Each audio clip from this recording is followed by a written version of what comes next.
গণহত্যার বিচারে জানাতে চাই অতি সত্তর আওয়ামী ফ্যাসিবাদ সেই ফ্যাসিবাদ আজকে 17 বছরে স্বৈরাচার জন্ম দিয়েছিল। সেই আওয়ামী ফ্যাসিবাদ তারা মানুষের অধিকার সাংবাদিকদের থেকে শুরু করে সাধারণ মানুষের কথার যেই এক পর্যন্ত তারা কেড়ে নিয়েছে। আমরা চাই অতি সত্তর এই আওয়ামী ফ্যাসিবাদের বিচার এবং তাদেরকে সর্বোচ্চ আইনের শাস্তির আওতায় নিয়ে আসতে হবে।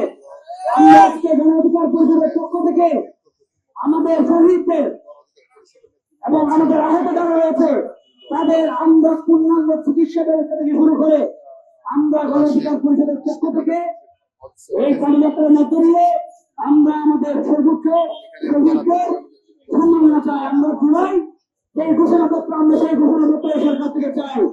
জুলাই শেষ না হওয়া পর্যন্ত আমরা শেষ হওয়ার আগে আমরা জুলাই যে ঘোষণাপত্র সাধারণ মানুষের দাবি সেই জুলাই ঘোষণাপত্র আমরা চাই।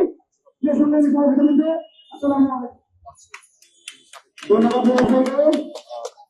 এই মুহূর্তে বক্তব্য নিয়ে আসেন বাংলাদেশ ছাত্র অধিকার পরিষদ চট্টগ্রাম মহানগরের সিনিয়র সভাপতি সংগঠক জনাব আমরায়ন।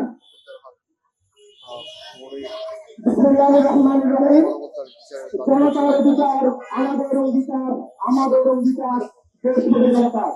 এই স্লোগানকে সামনে রেখে 2018 সালে সংস্কার আন্দোলনের পর সেই দলটি বাংলাদেশের রাজনীতিতে পদযাত্রা শুরু করে তার নাম ছাত্র অধিকার পরিষদ এবং ছাত্র অধিকার পরিষদের মাতৃগর্ভে জন্মের সংগঠন গণ অধিকার পরিষদ।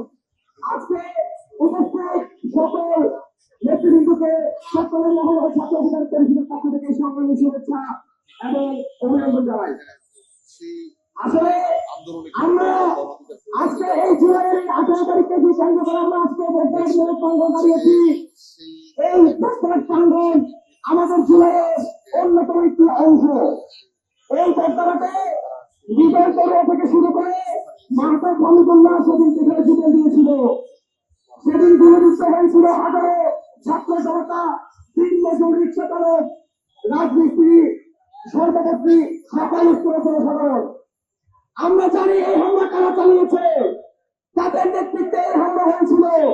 16 জুলাই 16 কারা হামলা চালিয়েছিল আমরা জানি।